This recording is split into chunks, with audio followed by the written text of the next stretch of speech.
Exodus chapter 16, నిర్గమాకాండము 16వ అధ్యాయము. నిర్గమాకాండం 16వ అధ్యాయము.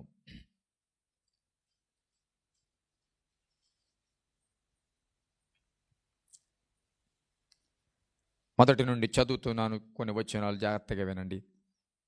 తరువాత ఇశ్రాయేలు సమాజమంతయును ఎలీము నుండి ప్రయాణమైపోయి వారు ఐగుప్తు దేశము నుండి బయలుదేరిన 2వ నెల 15వ దినమున ఎలీమునకును సేనాయికిని మధ్యనున్న సీను అరణ్యమునకు వచ్చిరి. ఆ అరణ్యములో ఇశ్రాయేలు సమాజమంతయు మోషే అహరోనుల మీద సణిగెను. ఇశ్రాయేలు, మేము మాంసము వండుకొని కొండల యొద్ద కూర్చుండి తృప్తిగా ఆహారము తినునప్పుడు యెహోవా చేతి వలన ఎలా చావకపోతిమి. ఈ సర్వ సమాజమును ఆకలి చేత చంపుటకు ఈ అరణ్యములోనికి మమ్మను అక్కడ నుండి తోడుకుని వచ్చితనని వారితో అనగా, యెహోవా మోషేను చూచి, ఇదిగో, నేను ఆకాశము నుండి మీ కొరకు ఆహారమును కురిపించదను. వారు నా ధర్మశాస్త్రమును అనుసరించి నడుతురో లేదో అని నేను వారిని పరీక్షించినట్లు ఈ ప్రజలు వెళ్ళి ఏనాటి బత్తము ఆనాడే కూర్చుకొనవలెను. దేవునికి మహిమ కలుగును గాక. హల్లెలూయా. ప్రియ దేవుని బిడ్డలారా, ఐగుప్తుల నుంచి ప్రారంభమైన ఇశ్రాయేలుల ప్రయాణము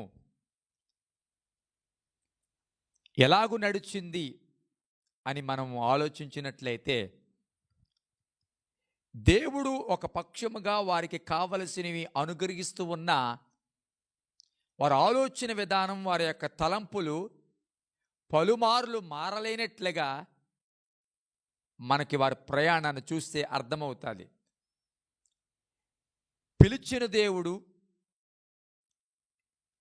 అన్ని సమకూర్చిన దేవుడు మోషేని ఏర్పాటు చేసుకుని ఆ స్థలములోనికి పంపించి ఊహించని అద్భుతాలను అక్కడ చేసి, నేను ఎట్టి పరిస్థితుల్లో మిమ్మల్ని వదలను అని కఠిన హృదయం కలిగిన ఫరోను సైతము మెత్తనపరిచి అణిచి వారిని విడిపించి ఒక్క రాత్రిలోనే అద్భుతాన్ని చేసి, ఒక రాత్రిలోనే వారికి విడుదల కలుగు చేసి, వచ్చేటప్పుడు మామూలుగా వచ్చారా? మామూలుగా రాలేదురే. ఐగుప్తీయులను దోచుకుని మరి వచ్చారు. ఐగుప్తులకి సమస్తమును వీరు దోచుకున్నారు. వారు ఇచ్చేశారు. వీళ్ళు వెళ్ళిపోతుంటే వీరు ఏమడిగినా వారు ఇచ్చేశారు. మీరు వెళ్ళిపోవడమే మాకు ఆనందం అని చెప్పి అలాగూ సమస్తమును సమకూర్చుకుని బయలుదేరిన ప్రయాణం. కానీ 40 సంవత్సరాల వారి ప్రయాణం మరి చూచినట్లయితే అంతా కూడా అప్ అండ్ డౌన్స్ కనబడుతూ ఉంటాయి. వారి జీవితాలలో వారి తీరు, వారి పరిస్థితులు అన్నీ చూచినట్లయితే చాలా పర్యాయాలు వీరు ఎందుకు విడిపించానా, వీరు ఎందుకు రప్పించానా అని విడిపించిన ఆయనే పలుమార్లు బాధపడడం కాదు, పలుమార్లు కోపం తెచ్చుకుని ఉగ్రతకు పాలయ్యేటట్లుగా చేశారు. ప్రియ దేవుని బిడ్డలారా, గమనించండి, దేవుని సన్నిధిలో ఈ ప్రయాణము అంత సులభంగా ఏమీ కాలవలేదండి. వారి ప్రయాణం ఏమీ అంత సులభంగా ముందుకు సాగలేదు. చాలా ప్రతికూల పరిస్థితులు కొన్నిసార్లు ఎదుర్కొన్నారు.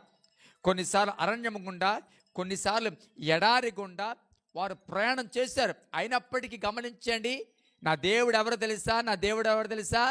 ఎలాంటి పరిస్థితుల్లో ప్రయాణం చేసినా, పరిస్థితి ఏదైనా, వాతావరణం ఏదైనా, వారికి కావలసినవన్నీ కూడా ప్రయాణంలో అనుగ్రహిస్తూనే వచ్చాడు.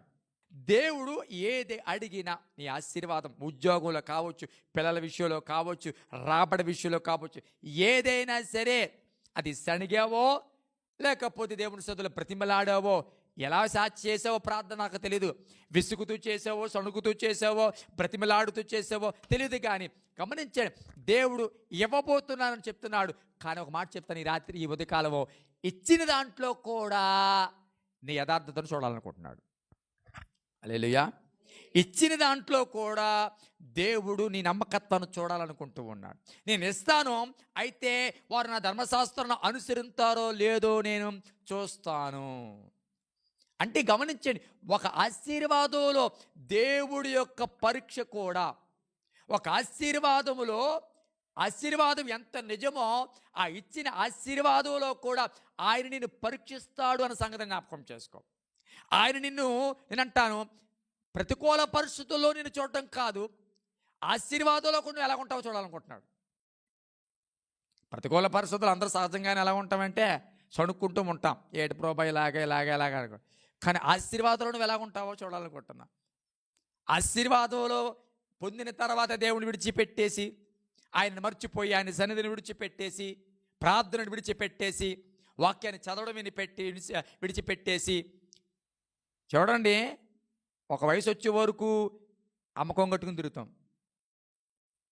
ఒక వయసు అయిపోయిన తర్వాత మనం చేయి పట్టుకోవడానికి ఆవిడ పరిగెత్తాలి. నా మాట అర్థమవుతుందా? అంతేనా? ఒక వయసు వచ్చే వరకు అలాగే ఉంటాం, ఆవిడ వెనకాల తిరుగుతాం. కానీ ఒక వయసు వచ్చిన తర్వాత చెప్పండి, వాళ్ళు మన వెనకాల తిరగవలసి వస్తుంది. కాబట్టి దేవుని సదులు గమనించండి. ఇక్కడ మీకు అడిగింది నేను ఇవ్వబోతూ ఉన్నాను. మోషే చెప్పు, వాళ్ళకి నేను అడిగిన ఆహారము ఈ అరణ్యములోనే ఆకాశము నుండి కురిపించబోతున్నాను. అయితే ఈ కార్యం ద్వారా వారు ఏంటి నేను చూడాలనుకుంటున్నాను. ఈ కార్యం ద్వారా వారి మనస్తత్వం, ఈ కార్యం ద్వారా వారి ఆలోచన, ఈ కార్యం ద్వారా ఈ కార్యమును విన్న తర్వాత, ఈ కార్యమును చూసిన తర్వాత కూడా లోబడతారా, విధేయత చూపిస్తారా లేదా అని నేను చూడాలనుకుంటూ ఉన్నాను. దేవుని బిడ్డలారా, దేవుని సన్నిధిలో ప్రతి విషయంలో కూడా మన విధేయతని ఆయన చూడాలనుకుంటున్నాడు. ప్రతి విషయంలో కూడా నువ్వు ఎంతవరకు లోబడతావో దేవుడు చూడాలని అనుకుంటూ ఉన్నాడు. పరిస్థితులు ఏదైనా సరే, ఈరోజు నువ్వు ఏదో అనిపిస్తున్నావు నాకే తెలియదు కానీ, ఏ ప్రతికూల పరిస్థితులు గుండా వెళ్తున్నావో నాకు తెలియదు కానీ, దేవుడు మాట్లాడుతున్న మాట తెలుసా? దేవుడు ఇవ్వబోతూ ఉన్నాడు. నువ్వు అడిగింది అదే ఆశీర్వాదములో నువ్వేంటో కూడా దేవుడు తెలుసుకోవాలనుకుంటున్నాడు. ఇంక రెండో విషయానికి వస్తూ ఉన్నాను. మన్నాను కురిపిస్తున్నప్పుడు మాట వాక్యం చెప్తుంది ఏంటో తెలుసా? ఇది ఈ రోజే దొరుకుతుంది, రేపు దొరకదు. ఏమన్నాడు? 6 రోజులు అది దొరుకుతుంది, 7వ రోజున విశ్రాంతి దినాన్ని అది దొరకదు అని వాక్యం చెప్తుంది. అంటే దేవుని సన్నిధిలో ఈ మన్నాను మనం సంపాదించాలి అంటే అది పడుతున్నప్పుడే, ఏ రోజుది ఆ రోజే చెప్పాలి సంపాదించాలి. ప్రియ దేవుని పట్లారా, మన్నా అనేది దేవుని సన్నిధిలో వాక్యానికి సాదృశ్యంగా ఉంది. వాక్యము మనకు దేవుడు వినిపింప చేస్తున్నప్పుడే వినాలి, వినడానికి అవకాశం ఉన్నప్పుడే వినాలి, రావడానికి అవకాశం ఉన్నప్పుడు రావాలి. భక్తి చేయగలిగిన వయసు, పరిగెత్తగలిగిన వయసులోనే పరిగెత్తాలి. ఆ మాట అర్థమవుతుందా? పెళ్ళై పిల్లలు పుట్టిన తర్వాత కొంతమంది 10th క్లాస్ ఎగ్జామ్ రాస్తారు. ఆ మాట అర్థమవుతుందా? పెళ్ళైపోయి అప్పుడు జ్ఞానోదయం కలుగుతుంది వీళ్ళకి.